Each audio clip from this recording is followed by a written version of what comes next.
எவ்வளோ பெட்டிஷன் கொடுத்து பாட்டுங்க, கலெக்டரேட் வரையும் போய் கொடுத்து பார்த்துங்க. இது வரைக்கும் எந்த ஒரு ஆக்ஷனும் எடுக்கல.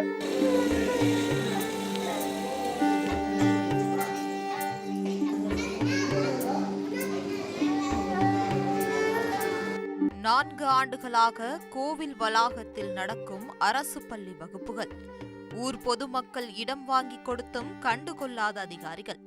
பாலக்கோடு அருகே அரசு தொடக்கப்பள்ளி மற்றும் உயர்நிலைப் பள்ளிக்கு உரிய கட்டட வசதி இல்லாததால் கோவில் வளாகம் மற்றும் தெருவில் வகுப்புகள் நடந்து வரும் அவலம் இருக்கிறது என பொதுமக்கள் குற்றம் சாட்டியுள்ளனர்.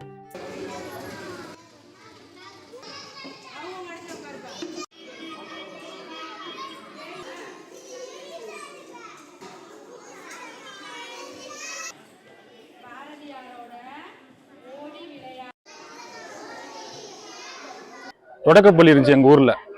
தொடக்கப்பள்ளியை கிட்டத்தட்ட ஒரு 3 வருஷத்துக்கு முன்னாடி கவுன்சிலர் அடுத்து புதிதாக கட்டிடம் கட்டித்தரேன்னு சொல்லிட்டு இடிச்சுட்டு போயிட்டாரு. கிட்டத்தட்ட 3 வருடம் ஆகுது. அந்த 3 வருடமும் பிள்ளைங்க போகிறான் கோயிலில் தான் படிக்கிறாங்க. மற்ற பிள்ளைங்க கொஞ்சம் வெளியே படிக்கிறாங்க. மழை வெயில் எது பார்த்தாலும் பிள்ளைங்க வெளியே தான் படிச்சுட்டு இருக்கிறாங்க. இது வரைக்கும் நாங்கள் எவ்வளோ பெட்டிஷன் கொடுத்து பார்த்துங்க, கலெக்டரேட் வரையும் போய் கொடுத்து பார்த்துங்க. இது வரைக்கும் எந்த ஒரு ஆக்ஷனும் எடுக்கல.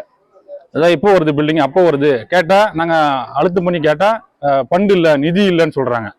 இவ்வளோ பண்ணுற கவர்மெண்ட்டுக்கு சாதாரண ஒரு கட்டிடம் கட்டித்தரத்துக்கு நிதி இல்லாமல் பிள்ளைங்க போகிறான் கோயிலில் படிக்கிறாங்க. இது எப்படியாவது இதுக்கு ஒரு நல்ல தீர்வு கிடைச்சி நீங்கள் தான் கடைசியாக நம்புறதை நாங்கள் யாரை நம்புறாங்க அப்படின்னா நியூஸ் பிரஸ்காரங்க தான் நம்புறாங்க. நீங்கள் எப்படியாவது ஒரு தீர்வு பண்ணி எங்களுக்கு பிள்ளைங்க படிக்கிறதுக்கு ஒரு கட்டடம் கட்டித்தருமாறு மிகவும் தாழ்மையுடன் கேட்டுக்கொள்கிறோம். ஆல்ரெடி 1வது 10வது இருக்குது சார், எங்கள் ஸ்கூலில் இருக்குது. 3வது 4வது 5வது பில்டிங் இல்லை. பில்டிங் யார் இல்லைன்னு போயிட்டு நான் மனு போய் கொடுத்தேங்க. மனு கொடுத்து கலெக்டர்ஸ் மனு கொடுத்தனால அவங்க என்ன சொன்னாங்கன்னா, இது மாதிரி பில்டிங் வரல, ஃபண்டு இல்லை, நிதி ஃபண்டு இல்லை, அதனால பில்டிங் வரல அப்படின்னு பேசுகிறாங்க. அதே மாதிரி 6, 7, 8, 9, 10 இங்கே 10th ஸ்டாண்டர்ட் இருக்குது. ஆனால் 3 கிளாஸ் ரூம் தான் இருக்குது. அதுக்கும் போய் கேட்டால் நிதி ஃபண்டு இல்லை அப்படின்னு சொல்கிறாங்க சார். நீங்களாம் முயற்சி பண்ணி நிதி ஃபண்டு இருந்தால் அதிகாரம் மூலியமாக நான் கேட்டு செஞ்சேன்.